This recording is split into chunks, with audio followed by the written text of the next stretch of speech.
Hello everyone, welcome to fire safety academy. आज की video में हम देखेंगे रेडियोग्राफी सेफ्टी के बारे में। इस वीडियो में हम देखेंगे रेडियोग्राफी क्या होता है, ये क्यों किया जाता है, जो रेडियोग्राफी कैमरा होता है वो कितने तरह का होता है और उसमें क्या यूज किया जाता है। गामा रेडियोग्राफी कैमरा और एक्सरे रेडियोग्राफी कैमरे के बारे में हम देखेंगे कि ये कैसे दिखते हैं, क्या क्या इनके पार्ट्स होते हैं और इन्हें ऑपरेट कैसे किया जाता है। आगे देखेंगे हम कि रेडियोग्राफी कैमरे को कैसे सेफली हैंडल करना होता है, और फिर देखेंगे हम कि रेडियोग्राफी के हैजर्ड्स क्या हैं और इसके सेफ्टी मेजर्स के बारे में। तो चलिए वीडियो को शुरू करते हैं। सबसे पहले देखेंगे रेडियोग्राफी क्या होता है। इंडस्ट्रियल रेडियोग्राफी एक नॉन डिस्ट्रक्टिव टेस्टिंग मेथड होता है, जिससे हम किसी भी मेटल के पाइप या वेसल को टेस्ट करके उसकी क्वालिटी और उसकी ड्यूरेबिलिटी का पता लगा सकते हैं। उसे बिना काटे हम पता लगा सकते हैं कि उसमें कोई क्रैक तो नहीं है, कोई पोरोसिटी नहीं है, इंक्लूजन नहीं है, कोई पिन होल तो नहीं है। इन सब की जानकारी हम इंडस्ट्रियल रेडियोग्राफी से लगाते हैं। रेडियोग्राफी के थ्रू सिर्फ एक पिक्चर लेके हम ये सब पता लगा सकते हैं। हमें जो पाइप है, जो वेसल है, उसे काटने की फोड़ने की ज़रूरत नहीं पड़ती है। जो इंडस्ट्रियल रेडियोग्राफी डिवाइसेज होते हैं इन्हें ज़्यादातर कैमरे के नाम से जाना जाता है, और इसमें या तो ये गामा कैमरा होगा या फिर एक्सरेज कैमरा होता है। अब देखेंगे रेडियोग्राफी किन किन जगहों पे किया जा सकता है। तो रेडियोग्राफी को आप एक किसी बंद रूम में कर सकते हैं, जिसकी जो दीवार है वो थिक कंक्रीट की बनी होनी चाहिए, या फिर आप इसे किसी ओपन फील्ड में कर सकते हैं। ऑयल या गैस पाइपलाइन की टेस्टिंग के लिए इसे ओपन फील्ड रेडियोग्राफी बोलते हैं। और इंडस्ट्रियल रेडियोग्राफी फैक्ट्रीज के अंदर भी किया जाता है, जिसे सॉफ्ट फ्लोर रेडियोग्राफी बोलते हैं। तो जो ये देख रहे हैं यहाँ पे, ये एक रेडियोग्राफी इन रूम, तो रूम के अंदर रेडियोग्राफी किया जा सकता है, जिसकी जो दीवार होगी वो थिक कंक्रीट की बनी होनी चाहिए, या फिर ओपन फील्ड रेडियोग्राफी की जाती है, या फिर आप सॉफ्ट फ्लोर रेडियोग्राफी कर सकते हैं फैक्ट्रीज के अंदर ही। अब देखेंगे जो रेडियोग्राफी कैमरे होते हैं वो दिखते कैसे हैं। तो ये होते हैं रेडियोग्राफी कैमरे। ये अलग अलग मॉडल्स हैं, अलग अलग कंपनी अलग अलग तरह के मॉडल बनाती है। आगे हम वीडियो में देखेंगे कितने तरह के होते हैं, काम कैसे करते हैं। तो ये कुछ मॉडल्स हैं, इस तरह के दिखते हैं रेडियोग्राफी कैमरे। आगे देखेंगे इनसे जो पिक्चर्स आती है वो कैसी होती है। तो ये पिक्चर्स आती है, जो कैमरे पिक्चर्स लेते हैं वो कुछ इस तरह के दिखते हैं। और जो क्रैक वगैरह रहते हैं, यहाँ पे आप देख सकते हैं एक लाइन दिख रही है क्रैक की। तो क्रैक जो दिखता है वो इस तरीके से आता है पिक्चर, और उसमें इस तरह से विजिबल होता है। अब देखेंगे कि जो रेडियोग्राफिक कैमरा होता है उसमें यूज किस चीज़ का होता है, कैसे ये काम करता है। तो दो तरह के इंडस्ट्रियल रेडियोग्राफी कैमरे होते हैं। एक में गामा रेडिएशन यूज होता है और दूसरे में एक्सरे रेडिएशन यूज होता है। जो गामा रेडिएशन कैमरा होता है, इसमें एक छोटा सा रेडियोएक्टिव सोर्स लगा होता है, जिसका typical size 0.3 mm by 2.5 mm होता है, और इसी से रेडिएशन निकलता है। जो गामा रेडियोग्राफी कैमरा होता है उसमें एक दिक्कत होती है कि जब आप अगर कैमरे को यूज नहीं कर रहे हैं फिर भी ये रेडिएशन इमिट करता रहता है, इसमें से रेडिएशन कंटिन्यूअस निकलता रहता है। ये एक इसकी कमी है। लेकिन जब आप इसे ऑपरेट नहीं कर रहे होते हैं तो जो रेडिएशन निकल रहा है रेडियोएक्टिव सोर्स से, उसको रोकने के लिए, प्रोटेक्ट करने के लिए इसके अंदर में शील्डिंग की गई होती है, ताकि जो इसका केस होता है उससे ये बहुत ही मामूली मात्रा में ही बाहर निकल पाता है, नुकसान पहुंचाने लायक ये बाहर नहीं निकलता है। तो जो गामा रेडिएशन का सोर्स असेंबली होता है उसे पिगटेल कहते हैं। आगे पिक्चर्स में हम देखते हैं। तो ये जो आप देख रहे हैं ये पिगटेल होता है पूरा, और यहाँ पे एक कंसील्ड कैप्सूल होता है, इसमें रेडियोएक्टिव सोर्स रखा होता है जिसमें से गामा रेज निकलती हैं। तो ये कंसील्ड कैप्सूल होता है, ये रेडियोएक्टिव सोर्स है जो इसमें करके कंसील्ड रहता है, और ये इस साइड का कनेक्टर होता है पिगटेल का। ये जो पूरा पिगटेल है, इसको पूरा पिगटेल बोलते हैं। ये जो पूरा पिगटेल है ये कुछ इस तरीके से सील्ड करके रखा रहता है केस के अंदर। तो ये आप देख रहे हैं, ये सील्डिंग प्रोवाइड की गई है ताकि रेडिएशन जो है वो बाहर ना निकले। और गामा रेडियोग्राफी कैमरे को देखते हैं तो बाहर से कुछ इस तरीके से दिखता है, अंदर में इस तरह की सील्डिंग होती है ताकि जो इसका रेडिएशन है वो बाहर ना निकले। इसको ऑपरेट करने का तरीका क्या होता है ये मैं आपको बता दूं। जैसे ये आप देख रहे हैं केबल अटैच है इसमें दोनों साइड में, तो ये पिगटेल इसमें अंदर रहती है और रेडियोएक्टिव सोर्स जो है सील्ड के अंदर रहता है हमेशा। अब इसको ऑपरेट करने के लिए जब इसका जो ये एंड है, ये वर्कर जहाँ पे हमें रेडियोग्राफी करनी है वहाँ पे फिट कर देते हैं पाइप के ऊपर, वेसल के ऊपर। और उसके बाद ये जो आप ड्राइव देख रहे हैं इसे क्रैंक आउट बोलते हैं, इसे घुमाने से ये ऑपरेट होता है। तो अभी आप इस पिक्चर में देख सकते हैं कि यहाँ पे जो सोर्स है और ये सील्डिंग की हुई है, और इसके अंदर ये रेडियोएक्टिव मटेरियल अंदर में ही है और एक्सपोजर अंदर में ही हो रहा है, बाहर नहीं निकल रहा है। जब हमें इसका यूज़ करना होगा तो हम इस ड्राइव शाफ्ट को घुमाएंगे।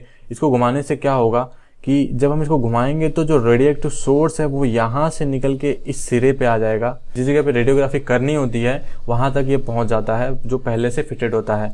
फिर जब रेडियोग्राफी होने के बाद फिर इसे हम रोटेट करके वापस से शील्ड के अंदर डाल देते हैं। बस जो भी इसमें एक्टिविटी होती है, वो जो ये ड्राइव शाफ्ट है या हैंडल दिख रहा है आपको, इसको घुमाने से ऑपरेट होता है। ये इसको घुमाएंगे तो ये बाहर आ जाएगा, फिर इसको घुमाएंगे तो आप ये अंदर आ जाएगा। तो ये है इसका वर्किंग प्रोसीजर। अब बात करेंगे एक्सरे रेडियोग्राफी कैमरे के बारे में। एक्सरे रेडियोग्राफी कैमरे की खास बात यह है कि जब ये चालू रहेगा सिर्फ तभी रेडिएशन इससे निकलता है। अगर आप इसे बंद कर देंगे, इलेक्ट्रिसिटी सप्लाई बंद कर देंगे इसकी आप, तो फिर एक्सरे मशीन बंद हो जाएगी और रेडिएशन निकलना बंद हो जाएगा। हालांकि हमने पहले जो देखा गामा रेडियोग्राफी कैमरे में, उसमें आप मशीन यूज कर रहे हो ना कर रहे हो, हमेशा उसमें से रेडिएशन निकलता रहता है। जो एक्सरे रेडियोग्राफी कैमरा है, इसके क्या क्या कंपोनेंट्स हैं, तो पहला जो है वो एक्सरे ट्यूब होता है, आगे मैं पिक्चर में आपको दिखाऊंगा। दूसरा जो होता है वो हाई वोल्टेज पावर सोर्स होता है, और तीसरा होता है कंट्रोल पैनल। अब देखेंगे एक्सरे रेडियोग्राफी कैमरा काम कैसे करता है। जो एक्सरे ट्यूब होती है ये वैक्यूम ट्यूब होती है, और इसमें इलेक्ट्रॉन्स को हाई वेलोसिटी से एक्सीलरेट किया जाता है इलेक्ट्रोस्टैटिक फील्ड के द्वारा, और अचानक से रोक दिया जाता है। इसके बाद जो कोलिजन होता है, इससे एक्सरेज इमिट होती हैं, एक्सरेज निकलती हैं। एक्सरे रेडियोग्राफी कैमरा के कंपोनेंट्स के बारे में देखेंगे तो ये एक्सरे ट्यूब है जिसकी हम अभी बात कर रहे थे, ये कनेक्टर होता है, और ये कंट्रोल पैनल होता है। कंट्रोल पैनल को एक्सरे ट्यूब से कनेक्ट करने के लिए कनेक्टर का यूज किया जाता है, और एक पावर सोर्स की जरूरत होती है इलेक्ट्रिकल सप्लाई की। तो ये पूरा इसका कंपोनेंट्स होता है, और ऐसे ये काम करता है, मैंने आपको बता दिया। अगर आप रेडिएशन के बारे में और ज़्यादा जानकारी चाहते हैं तो मैंने एक पहले ही वीडियो बना रखा है रेडिएशन पे, और एक अलग से वीडियो बना रखा है रेडिएशन सेफ्टी के बारे में। उसका लिंक आपको डिस्क्रिप्शन में मिल जाएगा, और ऊपर आई बटन में भी मिल जाएगा। आप अगर देखना चाहते हैं तो देख सकते हैं रेडिएशन सेफ्टी के बारे में, और रेडिएशन के बारे में पूरी जानकारी है। अब देखेंगे क्या रेडिएशन हार्मफुल होता है। तो रेडिएशन जो होता है हर जगह अवेलेबल है नेचर में। ये हवा में है, आसमान में है, पानी में है, हम कुछ खाते पीते हैं उसमें भी है, यहाँ तक कि अगर हम केला खाते हैं उसमें भी एक बहुत ही कम अमाउंट का रेडिएशन सोर्स होता है। रेडिएशन को ना तो आप देख सकते हैं, ना सुन सकते हैं, ना महसूस कर सकते हैं। ये सिर्फ इंस्ट्रूमेंट के द्वारा डिटेक्ट किया जा सकता है, डिटेक्टर्स के द्वारा डिटेक्ट किया जा सकता है। रेडिएशन डिटेक्टर या सर्वे मीटर्स जो होते हैं, इनके द्वारा ही सिर्फ इन्हें डिटेक्ट किया जा सकता है। अब रेडियोग्राफी कैमरा अगर यूज कर रहे हैं तो उसके पास कैसे आप रह सकते हैं, किस तरीके से उसको सेफली यूज करना है, इसके बारे में हम देखेंगे। जो रेडियोग्राफी कैमरा होता है ये प्रॉपरली पैक्ड होता है, थिक मेटल से सील्ड होता है, ताकि इसमें से बहुत ही कम मात्रा में रेडिएशन लीक करे। अगर आप प्रॉपर इंस्ट्रक्शन से यूज करते हैं तो ये सेफ है, कोई प्रॉब्लम नहीं होगी यूज करने में। किस तरीके से रेडियोग्राफी कैमरा हमें नुकसान पहुंचा सकता है, तो अगर हम एक इलेक्ट्रिसिटी का एग्जांपल लेते हैं, तो अगर आप कोई इंसुलेटेड लाइव वायर टच करेंगे तो आपको कोई नुकसान नहीं होगा। लेकिन आप कोई एक नंगा वायर टच कर लेते हैं जो लाइव है, जिसमें करंट है, तो आपको इंजरी हो सकती है। सेम उसी तरह से जब ये कैमरा शील्डेड होता है, जो सोर्स है इसमें वो शील्डेड रहता है अंदर में, तो आपको इससे किसी भी तरह का खतरा नहीं होता है। लेकिन अगर सोर्स आउट है और आप इसके नज़दीक हैं तो आपके लिए खतरनाक हो सकता है। एक मोस्ट इंपॉर्टेंट नोट है, जो मैंने आपको गामा रेडियोग्राफी कैमरा दिखाया था उसमें पिगटेल के बारे में बताया था। जो पिगटेल होता है उसे कभी भी हाथों से टच नहीं करना चाहिए। ये आपके हाथों को जला सकता है, और यहाँ तक कि आपकी उंगलियां और हाथों को काटने तक की क्षमता होती है इसमें। तो कभी भी इसे हाथ से टच नहीं करना चाहिए। अब देखेंगे हैजर्ड्स क्या क्या होते हैं रेडियोग्राफी के। तो लॉन्ग टर्म एक्सपोजर में अगर आप हैं तो आपके ह्यूमन सेल्स जो हैं वो डैमेज हो सकते हैं, लॉस ऑफ हेयर्स हो सकता है, बाल झड़ सकते हैं, और वेरी हाई रेडिएशन से आपकी जो स्किन है वो बर्न हो सकती है। और अगर आप लॉन्ग टर्म एक्सपोजर में हैं रेडिएशन के, तो कैंसर के चांसेस बढ़ जाते हैं, और फैटल के चांसेस भी होते हैं। अब वीडियो में देखेंगे रेडियोग्राफी सेफ्टी मेजर्स के बारे में। अगर हम रेडियोग्राफी कहीं पे कर रहे हैं तो क्या क्या हमें कंट्रोल मेजर्स लेने होते हैं, इसके बारे में हम डिटेल में देखते हैं। कहीं भी काम शुरू करने से पहले आपके पास जैसे हीरा और परमिट टू वर्क अवेलेबल होना चाहिए। जो वर्कर्स इंगेज होने वाले हैं रेडियोग्राफी में, उनकी मेडिकल हिस्ट्री होनी चाहिए। आपके जो वर्कर्स हैं वर्क प्लेस के, उन्हें जो सिंबल्स होते हैं रेडियोग्राफी के, उन्हें पता होना चाहिए कि रेडियोग्राफी का सिंबल होता क्या है, और अगर ये कहीं लगा है तो उस कंडीशन में क्या करना है क्या नहीं करना है। तो जैसे आप रेडियोग्राफी का सिंबल यहाँ देख सकते हैं, मैंने लगाया हुआ है। अगर ऐसा सिंबल किसी को दिखता है आपके वर्क प्लेस पे, तो उसे ये इतना पता होना चाहिए कि यहाँ पे जाना खतरनाक है और इस एरिया में नहीं जाना है। जो आपकी साइट पे रेडिएशन सेफ्टी ऑफिसर होता है, उसके इंस्ट्रक्शन को फॉलो करना है किसी भी एक्टिविटी को परफॉर्म करने के टाइम पे। जहाँ पे आप रेडियोग्राफी करने वाले हैं उसका जो सराउंडिंग एरिया है उसे बैरिकेड करना है ब्लैक और येलो टेप से, और ये इंश्योर करना है कि कोई भी उस एरिया में एंटर ना हो। जो भी एरिया कॉर्डन ऑफ किया गया है उसमें कभी भी एंटर ना हो, हमेशा बाहर खड़े रहें। आप आसपास के लोगों को वार्न करने के लिए वार्निंग लाइट्स और वार्निंग अलार्म का यूज कर सकते हैं जब भी आप रेडियोग्राफी एक्टिविटी परफॉर्म कर रहे हैं। बिना सर्टिफाइड रेडियोग्राफर या रेडिएशन सेफ्टी ऑफिसर के इंस्ट्रक्शन के बिना कैमरे के पास ना जाएं। आगे देखेंगे जो रेडियोग्राफी कैमरा होता है वो सिर्फ एक सर्टिफाइड रेडियोग्राफर के द्वारा ही ऑपरेट किया जाना चाहिए। ऐसी जगह पे कैमरे को ना रखें जहां से ये चोरी हो जाने का खतरा हो। बिना किसी सर्टिफाइड रेडियोग्राफर के इंस्ट्रक्शन के अलावा आपको कैमरे को हैंडल नहीं करना है, हम कैमरे को टच नहीं करना है। अगर आप कोई रेडियोग्राफिक कैमरा यूज कर रहे हैं और वो गलती से कहीं से हाइट से गिर गया, स्कैफोल्डिंग से गिर गया, तो आपको तुरंत जो रेडिएशन सेफ्टी ऑफिसर है उसे रिपोर्ट करना है। अगर किसी गलती से जो पिक टेल है रेडियोग्राफिक कैमरे की वो बाहर आ गई है तो आप उससे दूर हट जाएं सेफ डिस्टेंस पे, या फिर वहां से भाग जाएं और जो आपके रेडिएशन सेफ्टी ऑफिसर हैं या जो आपका एम्प्लॉयर है उसे तुरंत इन्फॉर्म करें।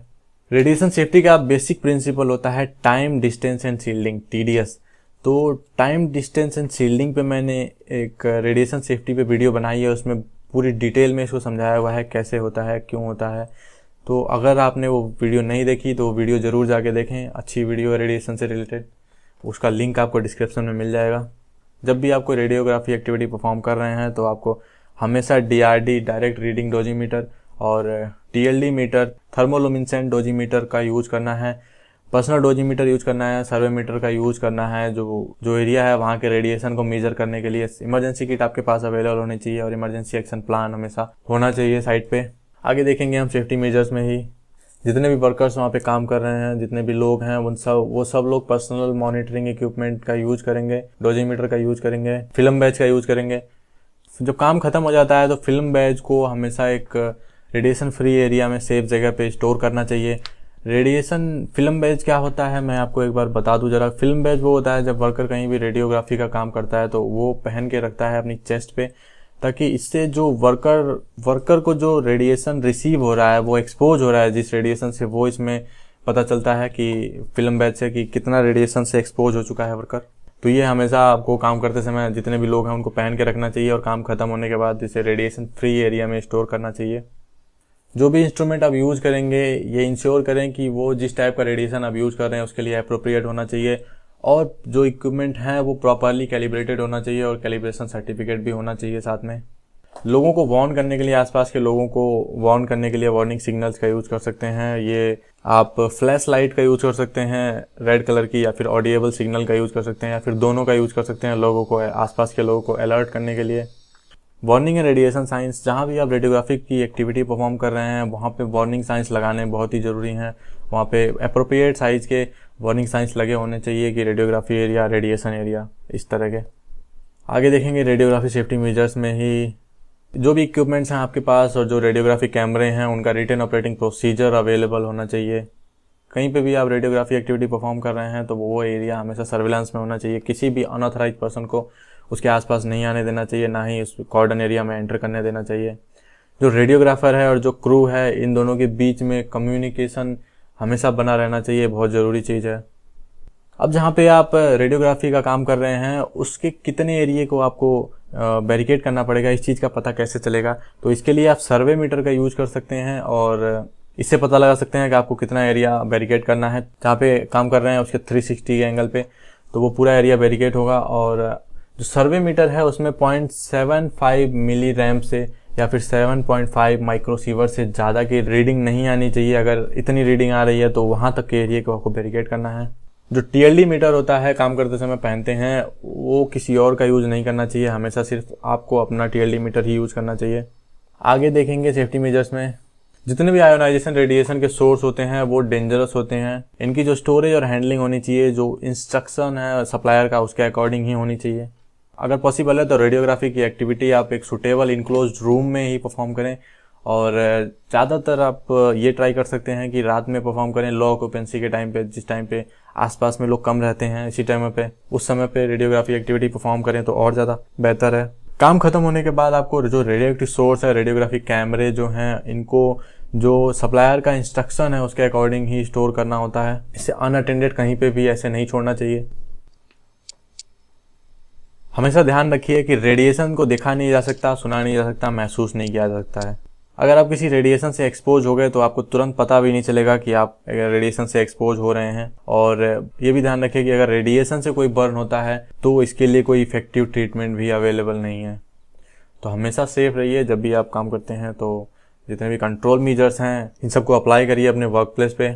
अगर आपको रेडिएशन पे डिटेल में वीडियो देखनी है तो उसका लिंक डिस्क्रिप्शन बॉक्स में मिल जाएगा, और एक रेडिएशन सेफ्टी पे भी वीडियो है उसका भी लिंक आपको मिल जाएगा। आप देखना चाहते हैं तो देख सकते हैं, अच्छी वीडियो है।